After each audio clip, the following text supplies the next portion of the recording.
Comment से। अंजलि गुप्ता नाम है ना? Good afternoon sir. Good afternoon. ठीक है, बैठिए बैठिए बैठिए। अंजलि, तुमने क्या किया है? एमए किया है? Yes sir. फ्रेंच से, और बाकी पॉलिटिकल साइंस से तुम हो ना? Yes sir. बहुत अच्छा। तुमने इसमें लिखा है कि बलिया के रहने वाली हो। जी सर।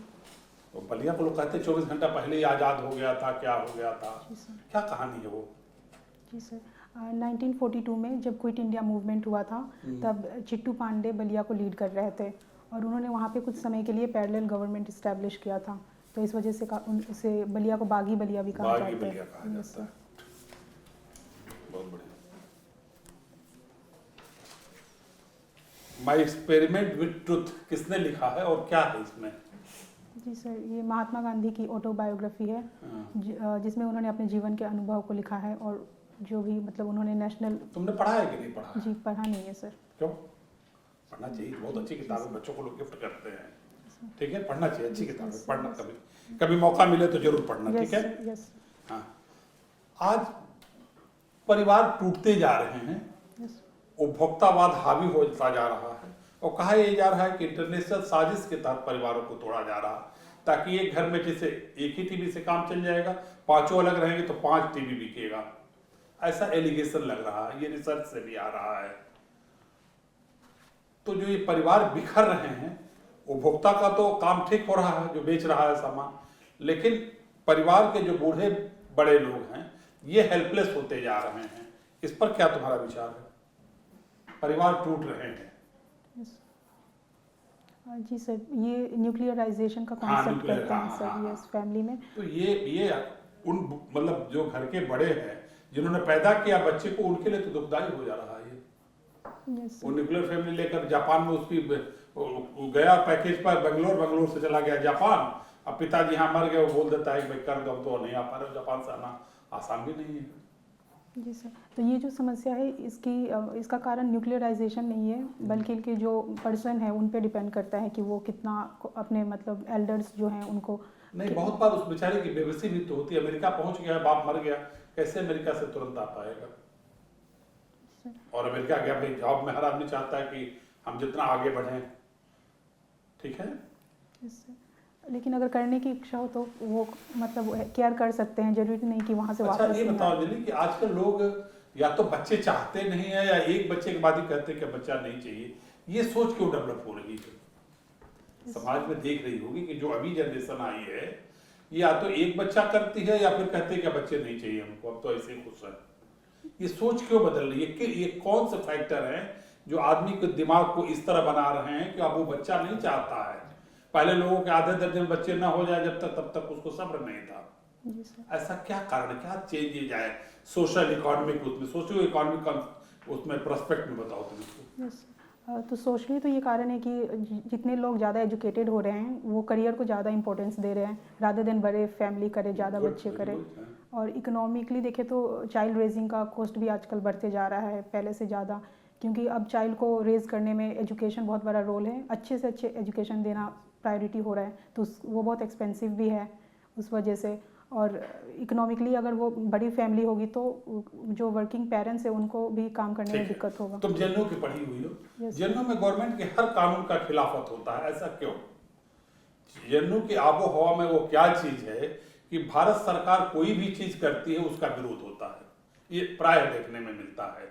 हम टीवी से ही जानते हैं, हम तो एक बार जेएनयू में 1 हफ्ते के लिए रहे थे बस, बाकी मुझे नहीं, लेकिन टीवी पर देखते हैं कि सरकार की कोई योजना, सरकार की कोई पॉलिसी आती है उसका विरोध जेएनयू में होता है। ऐसे कौन सी बीज वहां बोई गई है कि उसका काम ही विरोध करना है?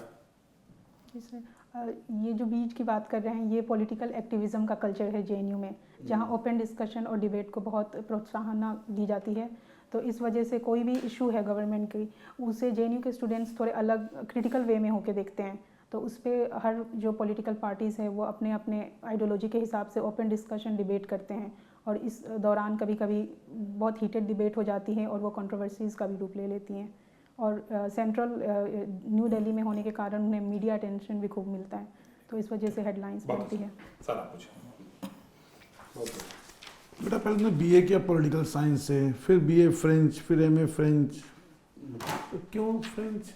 क्या आगे कैरियर क्या सोचा था इसके बाद? ये सर मुझे फॉरेन लैंग्वेजेस पढ़ने में इंटरेस्ट था, तो मैंने जेएनयू का एग्ज़ाम दिया। तो उसमें था कि आप बस फॉरेन लैंग्वेज के लिए एग्ज़ाम दीजिए और मार्क्स के बेसिस पे आपको लैंग्वेज अलॉट होगा। तो मुझे फ्रेंच लैंग्वेज अलॉट हुआ। तो इसमें तो तुम आगे बहुत अच्छा कर सकती हो, जेएनयू में ही पढ़ा सकती हो। Yes sir. पीएचडी कर लो, वहीं अपना फ्रेंच पढ़ाओ, बढ़िया लाइफ है। यस कहाँ है यूपी में सिविल सर्विस में धक्के खाओगी। यस सर, बट मुझे एडमिनिस्ट्रेशन में जाने का ये जिस क्षेत्र से बिलोंग करते हो वहाँ एडमिनिस्ट्रेशन को काफी माना जाता है। यस सर, बहुत कल्चर भी है और मुझे शौक भी है एडमिनिस्ट्रेशन में बलिया से जाकर। जुड़ी हुई हो? यस सर, आना जाना होते किस थाने रहता है। से? जी, बलिया प्रॉपर से? एक्चुअली मेरा स्कूलिंग और मैंने ज़्यादातर समय नागालैंड में बिताया है, लेकिन बलिया आना जाना होते किस रहता जगह है। पे घर है? नागालैंड में, नहीं, बलिया में। बलिया में भरखड़ा विलेज हमारा नेटिव प्लेस है। थाना? थाना सुखपुरा। तो नागालैंड में क्यों बिताया बेटा आपने? नागालैंड में मेरे ग्रेट ग्रैंड फादर थे, उन्हीं के समय से हम लोग नागालैंड में रहते हैं। फिर वहीं पे ट्रेडिंग बिजनेस में आ गए। अच्छा, तो आपके फादर नागालैंड में ही रहते हैं? हाँ, रहते हम लोग वहीं पे हैं, अच्छा अच्छा अच्छा, बस जुड़े बहुत हैं अच्छा। बलिया से, आने जाना रहता है बलिया। तो क्या समस्या है नागालैंड में? अभी तक इंडिया से कंप्लीट इंटीग्रेशन वहाँ के लोगों का नहीं हो पाया है। Yes sir. इसाक मोवैया का नाम सुना है? Yes sir, yes sir. क्या समस्या है उनके साथ? जी सर। अलग फ्रैक्शन बना लिया उन्होंने एनयूसीएन का। हम्म, तो जो भी सरकार के प्रयास हैं, इसाक मोवैया साहब होने नहीं दे रहे हैं। अच्छा, अभी पीस टॉक चल रही है कि अभी हाल्ट पे है, ये बताओ मुझे। 2020 के बाद से अभी पीस टॉक चल रही है। अभी दोबारा स्टार्ट हुई है क्या? जी सर, कब?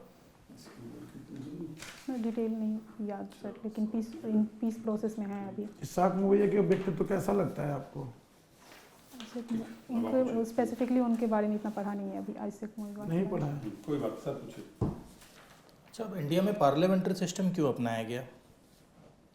जी सर, पार्लियामेंट्री सिस्टम का एक्सपोजर इंडिया को ब्रिटिश के समय से ही मिल गया था।